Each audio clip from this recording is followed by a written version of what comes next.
Good morning all. Welcome back to our new video. आज हम इस वीडियो से अपना नया सब्जेक्ट स्टार्ट करने जा रहे हैं जो कि है माइक्रोबायोलॉजी। हम इस वीडियो के अंदर आज जिस टॉपिक की बात करेंगे वो है अपना टॉपिक इम्यूनिटी। इम्यूनिटी टॉपिक एक बहुत ही मोस्ट इम्पोर्टेंट टॉपिक है जो हर एक कॉम्पिटिटिव एग्ज़ाम के लिए काफ़ी वेटेज रखता है, क्योंकि अपनी जो बॉडी है उसके अंदर इम्यूनिटी या फिर अपन बोले इम्यून सिस्टम का एक बहुत बड़ा रोल होता है। इम्यूनिटी के कारण ही अपनी या अपन बोले जो इम्यूनिटी होती है उसको हिंदी में बोलते हैं रोग प्रतिरोधक क्षमता। ठीक है, आज हम इस वीडियो के अंदर इम्यूनिटी को अच्छे से डिस्क्राइब करके पढ़ेंगे। तो अपन अपनी वीडियो को कंटिन्यू करते हुए सबसे पहले बात करते हैं इम्यूनिटी की डेफिनेशन की। ठीक है, मैंने आपके लिए दो डेफिनेशन दी है, दोनों में से एक आप कोई सी भी एक को याद कर लेना जो आपको इजी लगे। पहला आता है अननेचुरल और required resistance to specific disease is known as immunity. यहाँ पर एक वर्ड आया है रेजिस्टेंस। रेजिस्टेंस का मतलब क्या होता है? इम्यूनिटी, मतलब कि आप किसी भी डिजीज के प्रति जो लड़ने की क्षमता रखते हो उसको अपन क्या बोलते हैं? इम्यूनिटी। जैसे कि अपन बात करते हैं कोल्ड। ठीक है बेटा, कोल्ड के अंदर आप मान लो किसी को खांसी जुकाम या फिर थोड़ा बहुत फीवर आ गया तो क्या होता है, अपन एक दो दिन वेट करते हैं और वो ऑटोमेटिक ठीक हो जाता है। अगर ठीक नहीं होता है तो फिर अपन क्या करते हैं? मेडिसिन का यूज़ करते हैं। लेकिन कुछ कंडीशन ऐसी होती है जिसमें ऑटोमेटिक ठीक हो जाता है, जैसे जुकाम। ठीक है, जुकाम आप 2 या 3 दिन के अंदर ऑटोमेटिक ठीक हो जाएगा। क्यों? क्योंकि आपकी बॉडी में क्या है उसके लिए? रेजिस्टेंस है, मतलब इम्यूनिटी है। आपकी इम्यूनिटी है, इसलिए आपका जुकाम क्या हो चुका है? ऑटोमेटिकली ठीक हो चुका है। समझ में आया? अब अपन चलते हैं टाइप्स ऑफ इम्यूनिटी।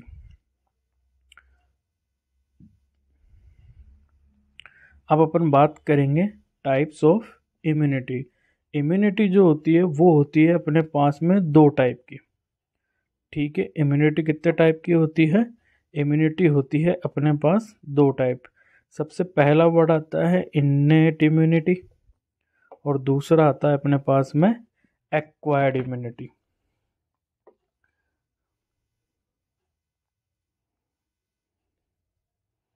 यहाँ पर वर्ड है इन्नेट इम्यूनिटी। इन्नेट का इम्यूनिटी का मतलब होता है अपने पास में जन्मजात।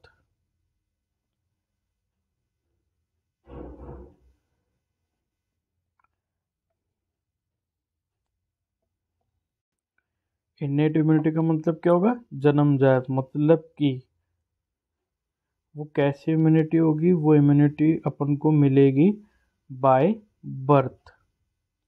मतलब वो इम्यूनिटी जो अपन पैदा होते ही साथ में लेकर आते हैं वो कहलाती है अपने पास में इन्नेट इम्यूनिटी।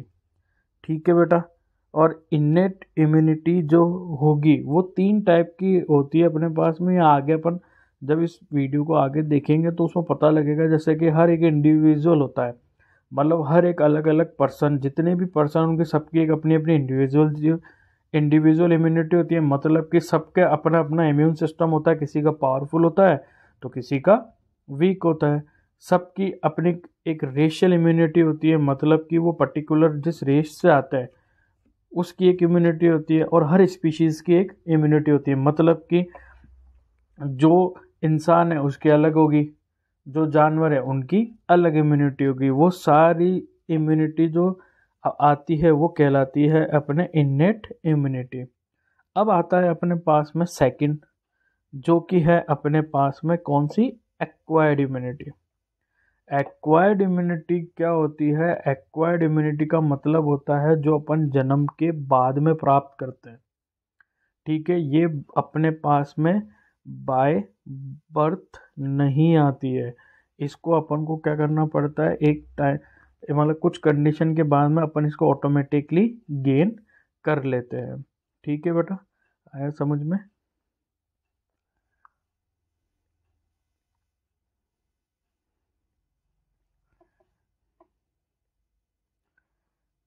अब अपन बात करते हैं टाइप्स ऑफ इम्यूनिटी। ये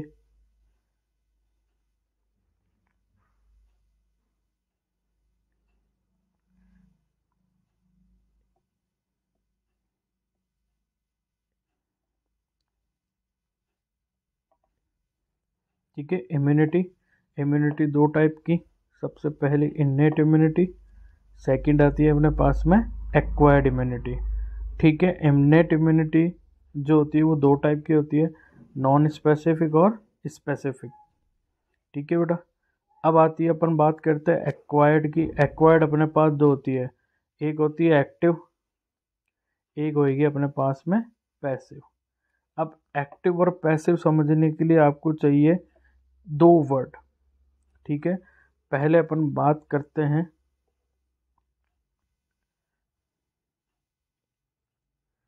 दो वर्ड जो आते हैं एक्टिव पैसिव को समझने से पहले। मैं इसको आपको काफ़ी पॉइंट बना के दूंगा, वेरी इंपॉर्टेंट है ये। दो वर्ड आते हैं अपने पास, नाम आता है सबसे पहले एंटीजन। ठीक है, अब एंटीजन क्या होता है?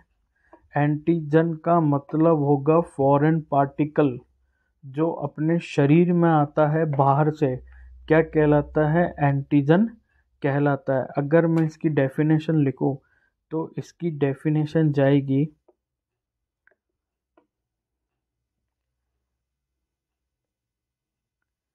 Any foreign particle come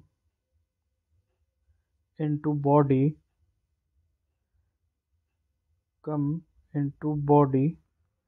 and stimulate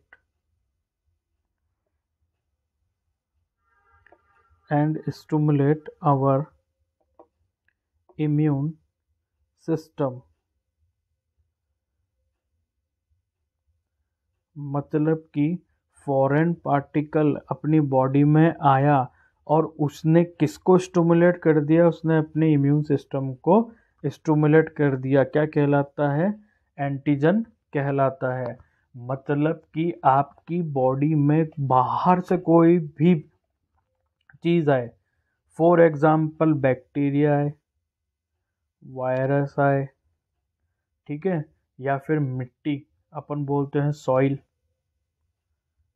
या फिर लकड़ी, जैसे फांस होती है, फांस लग जाती है, या फिर एक्स वाई जेड कुछ भी चीज़ अगर आपकी बॉडी में आउटर वर्ल्ड से आएगी, वो क्या कहलाएगी? फॉरेन बॉडीज या फॉरेन पार्टिकल कहलाएगी। और फॉरेन पार्टिकल को अपनी बॉडी में किस नाम से जानते हैं? उसको जानते हैं अपन एंटीजन के नाम से।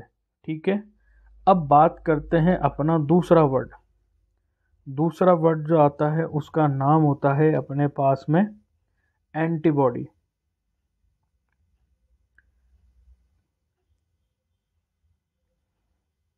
ठीक है, अब एंटीबॉडी क्या होती है? एंटीबॉडी को समझना है अपन को। ठीक है, एंटीबॉडी जो होगी वो होगी रेस्पॉन्स अगेंस्ट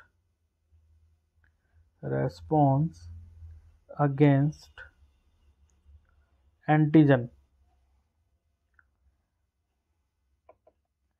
ठीक है, मतलब कि अपनी बॉडी ने जो एंटीजन आया था ना, उसके अगेंस्ट में जो वो कार्रवाई करती है ना, वो क्या कहलाती है? एंटीबॉडी कहलाती है। ठीक है, अगर अपन इसको एक एग्जाम्पल से समझे तो एग्जाम्पल से कैसे समझेंगे? मान लो आपकी लड़ाई हो गई, क्या हो गई? लड़ाई हो गई, किसी ने आपको एक थप्पड़ मारा और आपने थप्पड़ खाते उसके रख दिए दो थप्पड़, तो क्या होगा? उसने जो थप्पड़ मारा वो तो क्या कहलाएगा? एंटीजन कहलाएगा। और आपने उस एंटीजन के जवाब में जो उसके दो थप्पड़ मारे वो क्या कहलाएंगे बेटा? वो अपने कहलाएंगे एंटीबॉडी। समझ गए? ये कहलाता है, मतलब एंटीजन के आने पर एंटीजन को दूर करने के लिए या एंटीजन के रेस्पॉन्स में जो अपनी बॉडी क्रिया करती है ना, वो क्या कहलाती है? एंटीबॉडी कहलाती है। समझ गए? अब चलते हैं अपन वापस अपने टाइप्स की ओर। अपन बात कर रहे थे इन दो टाइप की, पैसिव और एक्टिव। अब ध्यान रखना बेटा, एक्टिव जो होगा उसके अंदर आपको आपके शरीर को क्या करनी पड़ेगी? मेहनत करनी पड़ेगी। क्या करनी पड़ेगी? इसके अंदर अपने शरीर को मेहनत करनी पड़ेगी, इसलिए कैसी इम्यूनिटी कहलाती है? एक्टिव। मतलब आपके शरीर को इसमें लड़ना पड़ेगा। अब आप लड़ किससे रहे हो? मतलब कि यहाँ पर हमेशा क्या प्रेजेंट रहेगा? यहाँ पर हमेशा प्रेजेंट रहेगा एंटीजन।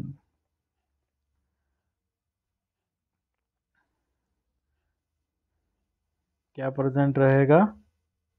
एंटीजन प्रेजेंट रहेगा। ठीक है। अब आती है पैसिव। पैसिव का मतलब आपको कुछ भी काम नहीं करना है। आप किस कंडीशन में हो? रिलैक्स। इस कंडीशन के अंदर क्या होगा? आप आर्टिफिशियली क्या लोगे बाहर से? आप आर्टिफिशियली लोगे बाहर से एंटीबॉडी। समझ गए? अब आपको इसको कैसे ध्यान रखना है। अगर एग्जामिनर आपको पैथोजन बता रहा है और पूछ रहा है कौन सी इम्यूनिटी, तो आंसर जाएगा एक्टिव इम्यूनिटी। और अगर बोल रहा है कि एंटीबॉडी है, तो क्या आंसर जाएगा? पैसिव इम्यूनिटी का आंसर जाएगा। फिर आगे एक्टिव और पैसिव अगेंस्ट में दो में डिवाइड होती है, नेचुरल और आर्टिफिशियल। ठीक है। पैसिव भी दो में, नेचुरल और आर्टिफिशियल। अपन इस वीडियो में जिस इम्यूनिटी के बारे में बात करेंगे, अपन बात करेंगे अपनी इननेट इम्यूनिटी में, इननेट इम्यूनिटी की। ठीक है। अब अपन स्टार्ट करते हैं अपना first, innate immunity. Innate immunity का दूसरा नाम होता है नेटिव इम्यूनिटी। अब बात करते हैं इननेट इम्यूनिटी होती क्या है। It is the resistance to an infection that an individual passes by birth from parents. It passes through one generation to another generation। मतलब कि एक जनरेशन से दूसरी जनरेशन में जो इम्यूनिटी पास होती है, वो क्या कहलाती है? इन्नेट इम्यूनिटी कहलाती है। ठीक है। इन्नेट इम्यूनिटी कहलाती है। यह तीन टाइप की होती है। सबसे पहला नाम आता है अपने पास में स्पीसीज रेजिस्टेंस या फिर इम्यूनिटी, रेशियल इम्यूनिटी, और फिर आता है अपने पास में इंडिविजुअल इम्यूनिटी। मतलब कि एक पर्टिकुलर लोगों की जो इम्यूनिटी कहलाएगी ना, उसका नाम क्या है? स्पीशीज की। एक पर्टिकुलर जाति की जो इम्यूनिटी होती है वो कहलाती है रेशियल इम्यूनिटी। और हर एक इंडिविजुअल या हर एक बंदे की जो इम्यूनिटी होती है वो कहलाती है अपने पास में इंडिविजुअल इम्यूनिटी। ठीक है बेटा, समझ गए? अब अपन इन वन बाय वन करके इनको सबको आगे की तरफ पढ़ते हैं। सबसे पहला नाम आता है स्पीशीज की इम्यूनिटी। मतलब कि एक प्रजाति की जो इम्यूनिटी होती है वो क्या कहलाती है? अपने पास स्पीशीज की कहलाती है। फॉर एग्जाम्पल, अगर अपन ले फॉर एग्जाम्पल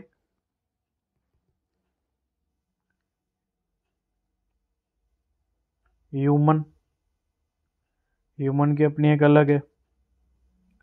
फिश मतलब मछली, इनकी अलग है। डॉग, इनकी अलग है।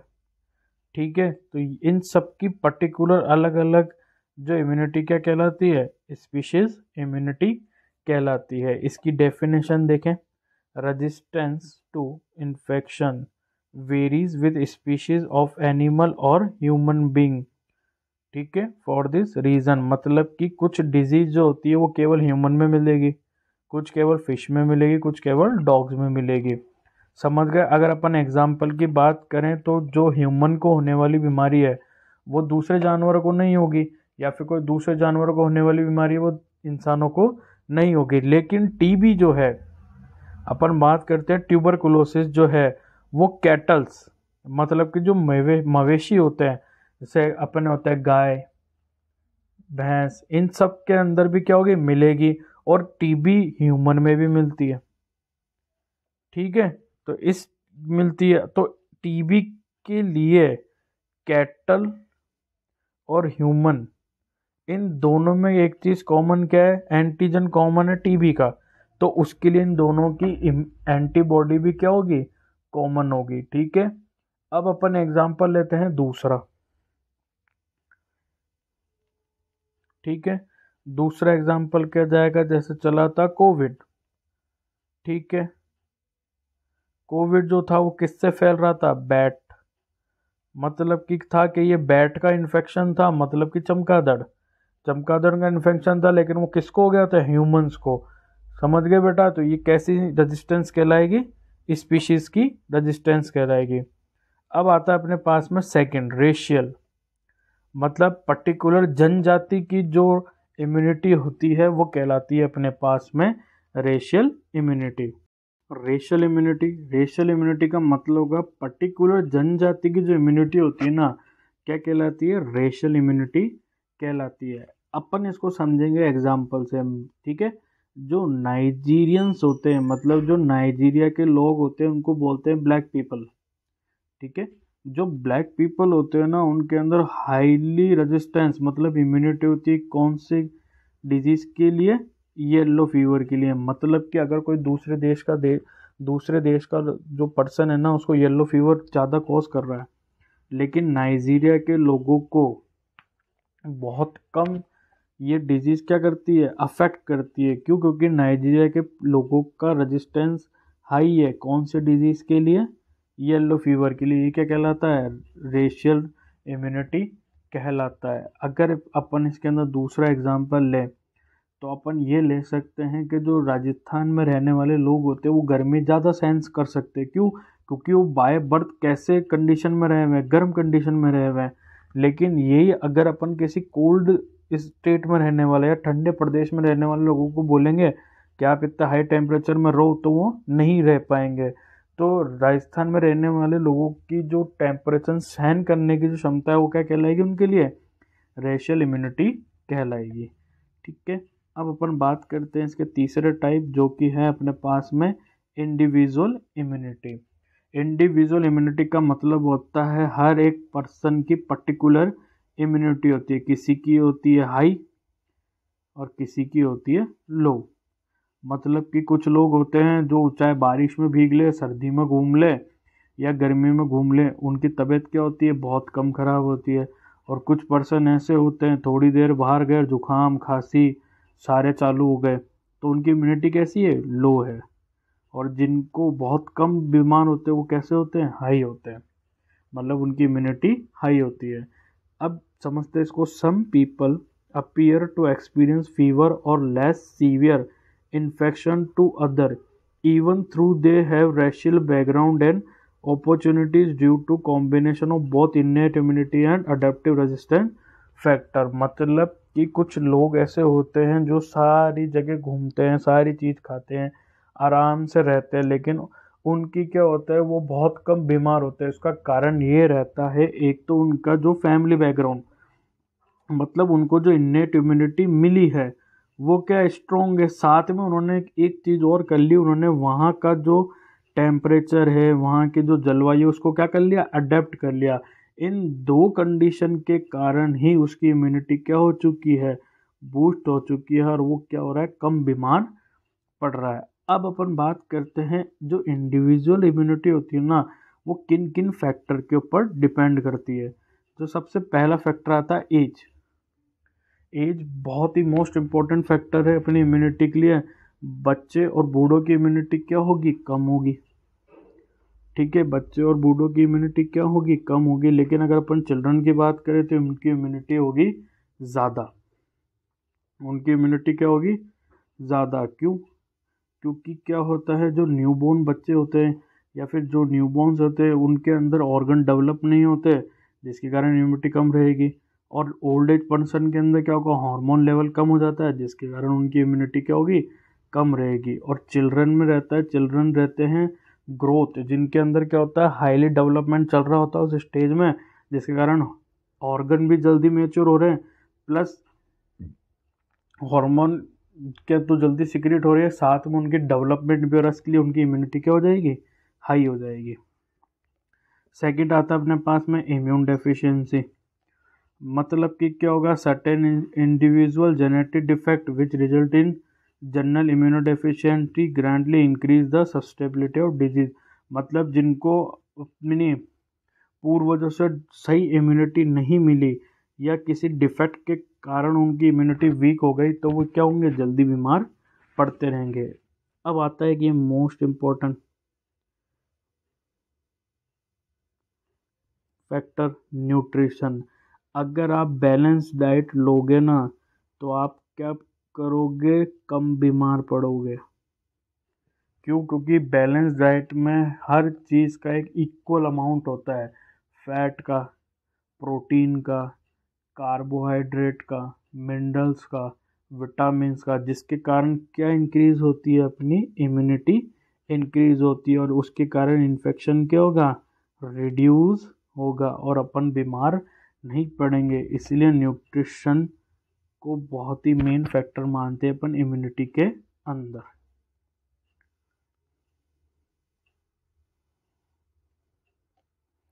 अब आता है अपने पास में पर्सनल हाइजीन। पर्सनल हाइजीन के अंदर आएगा, अगर आप पर्सनल हाइजीन रख रहे हो मतलब कि डेली बात कर रहे हो, ठीक है, डेली ब्रश कर रहे हो, साथ के अंदर अलग अलग एक्टिविटीज, जैसे स्वेट आ रहा है तो आप स्वेट क्लीन करने के लिए नहा रहे हो, डेली क्लॉथ चेंज कर रहे हो, तो आप अगर अपने पर्सनल हाइजीन ठीक रखोगे ना तो आप बीमार कम पड़ोगे और आपके बीमार होने के चांस क्या हो जाएंगे, बहुत ज़्यादा कम हो जाएंगे। अब अपन बात करते हैं इंडिविजुअल जेंडर। इंडिविजुअल जेंडर में जाएगा, कुछ जो डिजीज़ होती है वो केवल मेल में होती है, कुछ डिजीज़ होती है वो केवल फीमेल में होती है। मतलब कुछ डिजीज़ फीमेल को ज़्यादा अफेक्ट कर रही है तो कुछ डिजीज़ मेल को ज़्यादा अफेक्ट कर रही है, ठीक है। जैसे सिकल सेल एनीमिया, हीमोफीलिया, ये क्या करेंगे, ये हेरिडिटी के अकॉर्डिंग चलता है और फीमेल को क्या करेगा, ज़्यादा अफेक्ट करेगा। अब अपन बात करते हैं अपने last topic, mechanism of innate immunity के। इम्यूनिटी जो है या इन्नेट इम्यूनिटी है वो काम कैसे करती है। अपनी इन्नेट इम्यूनिटी जो है, इन्नेट इम्यूनिटी जो है ये दो तरह के मैकेनिज्म पे काम करती है। एक होता है अपने पास में सेल्यूलर, या बोलते हैं सेल्यूलर, और दूसरा अपने पास में आता है हार्मोनल, ठीक है। सेल्यूलर के अंदर तो क्या जाएगा, सेल्स, कुछ सेल्स है जिसके कारण क्या होगी, इम्यूनिटी प्रोवाइड होगी। जैसे कि नाम आता है सबसे पहले न्यूट्रोफिल्स,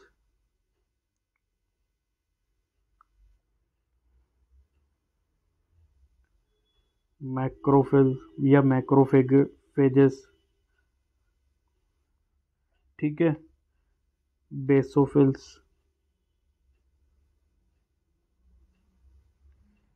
ये और भी बहुत सारी है। ये क्या करेगी, सेल्यूलर इम्यूनिटी प्रोवाइड कराएगी। और हम जानते हैं जो न्यूट्रोफिल्स जो होता है वो क्या होता है, first line of defence, first line of defence against bacteria.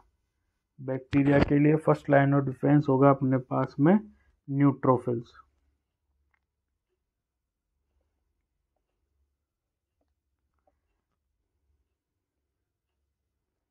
अब अपन बात करेंगे हार्मोनल। तो हार्मोनल के अंदर जो आता है उसके अंदर सी प्रोटीन्स आते हैं, अलग अलग प्रोटीन्स आते हैं जिनके द्वारा अपन को क्या मिलती है, इम्यूनिटी मिलती है। अब ये बहुत सारे टाइप के होते हैं, C1 C2 C3 C4, वो हार्मोन सिक्रीट होंगे और अपन को मिलेगी इम्यूनिटी, ठीक है। ये दो टाइप का मैकेनिज्म होता है जिसके द्वारा अपन को क्या मिलती है, इम्यूनिटी मिलती है। कौन सी, innate immunity.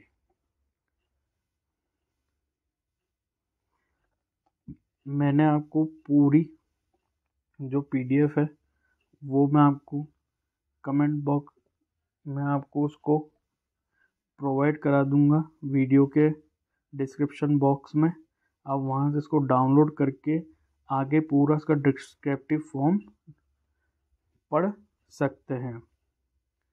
Please like, share and subscribe our channel. Thank you.